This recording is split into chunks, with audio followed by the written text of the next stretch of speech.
এতিয়া যাব ওলাইছোঁ চুলিখিনি ষ্ট্ৰেট কৰোঁগৈ। বহুত দিন হৈ গ'ল চুলিখিনি ষ্ট্ৰেট কৰা নাই, আৰু স্পা খুৱাইছিলোঁ, কালাৰ কৰিছিলোঁ। চুলিখিনি মানে ষ্ট্ৰেট নকৰিলে একদম বেয়া হৈ থাকে, আৰু কৰি যেতিয়া কৰি মানে অভ্যাস হৈ গ'ল যে চুলিখিনি, আৰু হৈ গ'ল কেইবাবছৰো চুলিখিনি যদি ষ্ট্ৰেট নকৰোঁ নহয় বহুত মানে একদম মানে বেয়া হৈ গ'ল। আৰু সেইকাৰণে এতিয়া যাওঁ, জিম্পীৰ লগত যাম কৰিবলৈ পাৰ্লাৰলৈ গৈ আছোঁ। আপোনালোকক দেখাই যাম, দিনটো চাই থাকক কি কৰোঁ। ওলাইছে জিম্পীক বহুত ধুনীয়া লাগিছে, এটা চশমা পিন্ধিছে। মোৰ নাই আৰু চশমা এনেকৈ যাওঁ।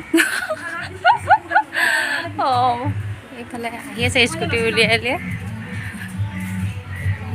এইজনী জিম্পী আহি আছে দেই, দেখাই দিব কৈছে আপোনালোকক। দেখাই আছোঁ, বহুত ধুনীয়া লাগিছে।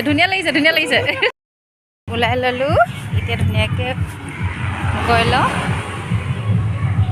আহি গ'লোঁ, আৰু এইফালে চুলিখিনি ফনিয়াইছোঁ। কেনেকুৱা দেখিছে চাওকচোন, মোক কেনেকুৱাজনী পাগলীজনী নিচিনা দেখিছে। আৰু এইফালে জিম্পী এইফালে চুলি ফনিয়াইছে। প্ৰথমতে চুলিখিনি জিম্পীয়ে কাটি ল'লে, কটাৰ পিছত এতিয়া ক্ৰীম সানি আছে, ক্ৰীমখিনি চুইয়ে পালোঁ।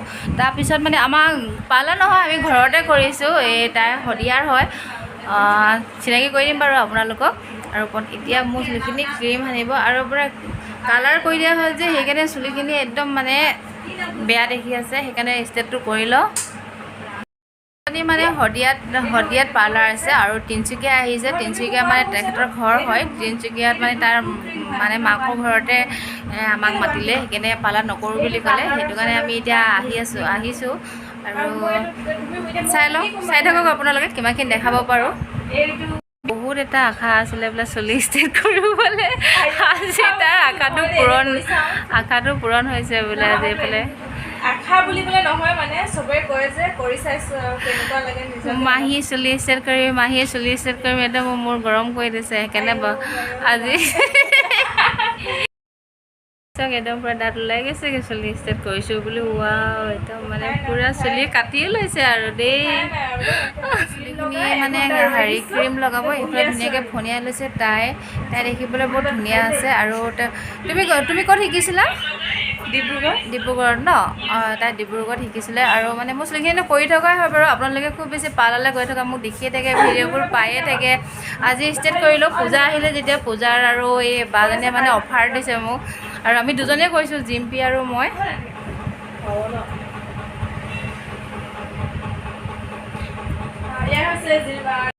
এতিয়া ক্ৰীম লগাই আছে। এইফালে এইটো চাইড হৈ গ'ল, আৰু এইফালে লগাইছোঁ। এইফালে মাহীক কৰি আছে। একো অহা নাই, চাহ খাই আহিছিলোঁ, আৰু বহুত ভোক লাগি আছে। এতিয়া কিমান টাইম লাগিব অলপ। এতিয়া ফাৰ্ষ্ট ক্ৰীম লগাইছেহে, এটাৰ আৰু আছে বাকীখিনি কৰিবলৈ। মাহীয়ে গৈ হোটেলত খুৱাবগৈ ধুনীয়াকৈ। ধুনীয়া মাহীয়ে মজা আছে খুৱাব। মানে চুলিখিনি মোৰ ধোৱা হৈ গ'ল, ধোৱাৰ পিছতে এতিয়া শুকাই আছোঁ। এইফালে জিপি কৰি আছে। তাৰপিছতে কৈছিলোঁ যে আপোনালোকক এই শদিয়াৰ পৰা আহিছে বুলি, তাই মানে কৰিব, আৰু এখেতে মানে মেইন মানুহজনী হয়। আৰু পোৱালিটো এইফালে মোৰ চুলিখিনি টানি আছে, ইমান কিউট চাওক এইফালে। আৰু এই মানে তাই মানে, তোমাৰ নামটো কি? জিমণি মানে ঘৰ তিনিচুকীয়া হয়, তাই শদিয়ালৈ বিয়া হৈছে। আৰু এতিয়া মাকৰ ঘৰত আছোঁ, সিহঁতৰ ঘৰতে কৰি আছে। পাৰ্লাৰ মানে শদিয়াত আছে তো, পাৰ্লাৰলৈ ক'ত যাম ন, ঘৰতে কৰি দিছে। আৰু বহুত ভাল হয়, আৰু মানে অফাৰত দিছে। আৰু তুমি কিবা ক'বা নেকি? তোমাৰ শদিয়া এড্ৰেছটো দি দিয়া। চেপাখোৱা টাউনৰ বৰনামঘৰৰ সন্মুখত, আৰু তাইৰ চেনেলটো ছাবস্ক্ৰাইব কৰি দিবা। Thank U. আৰু কণ্টেক্ট কৰিব আপোনালোকে। এইটো শদিয়াবাসী ৰাইজে যদি মোৰ ভিডিঅ'বোৰ পাই চাব, তেতিয়াহ'লে একদম মানে যাব, আৰু ধুনীয়া অলপ হৈ ল'বগৈ। ধুনীয়া হ'বলৈ চবৰে মন যায় ন? চুলিখিনি ধুই ল'লোঁ, ক্ৰীম লগোৱা হৈ গৈছিলে যে প্ৰথমবাৰ। এতিয়া আকৌ চুলি শুকুৱাই মেলি, আৰু চুলিখিনি ষ্ট্ৰেটনাৰ কৰি আছে। আকৌ মানে চুলিখিনি আকৌ এতিয়া ষ্ট্ৰেট কৰি মেলি আকৌ ক্ৰীম লগাব। ক্ৰীম লগোৱাৰ পিছত আকৌ ধুব লাগিব, 20 মিনিটমান ৰাখিব লাগিব। এইফালে ঘামি গৈছোঁ, বহুত গৰম পৰিছে। এইজনী জিম্পী হৈ গ'ল, পিছলৰ পৰা ওলাই আছে, ৰীল বনোৱাৰ পৰা বিজি হৈ আছে। ঘামি আচলতে গৰমত একদম থাকিব পৰা নাই। আৰু গৰম ল'লে কেনেকুৱা লাগে আপোনালোকক ক'বচোন। একদম গৰমত মানে গৰম হৈ আছে। এতিয়া হৈ গ'ল, প্ৰথমবাৰ ষ্টেট কৰা হৈ গ'ল। আকৌ এতিয়া ক্ৰীম লগাব। ক্ৰীম লগোৱাৰ পিছত ধুই মেলি আকৌ এবাৰ ষ্ট্ৰেটনাৰ কৰিব, তাৰপিছত খতম। এইবাৰ দুবাৰ হৈ গ'ল, আৰু আকৌ ছেকেণ্ড বাৰ এতিয়া ক্ৰীম লগাই আছে। এবাৰ লগোৱাৰ পিছত আৰু হৈ যাব।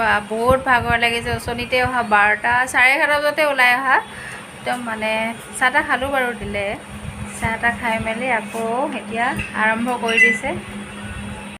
মানে ফাইনেলি হৈ গ'ল চুলি ষ্ট্ৰেট কৰা, আৰু দিনটো লাগি গ'ল আজি 11:30 পৰা এতিয়া বাজিছে 5:30 হৈ গ'ল, একদম আন্ধাৰ হৈ গ'ল বাহিৰৰ পিনে। ধুনীয়াকৈ চুলিখিনি ষ্ট্ৰেট কৰি দিলোঁ পূজাৰ কাৰণে, আৰু এতিয়া ধুনীয়াকৈ পূজা চাব পাৰিলে হয়। আৰু কেনেকুৱা লাগিছে ক'ব আপোনালোকে কমেণ্ট কৰি। 1 2 3 অঁ বুলি ক'ব। পূজাত ল'ৰা লগত ল'ৰা লাগি পূজা চাবি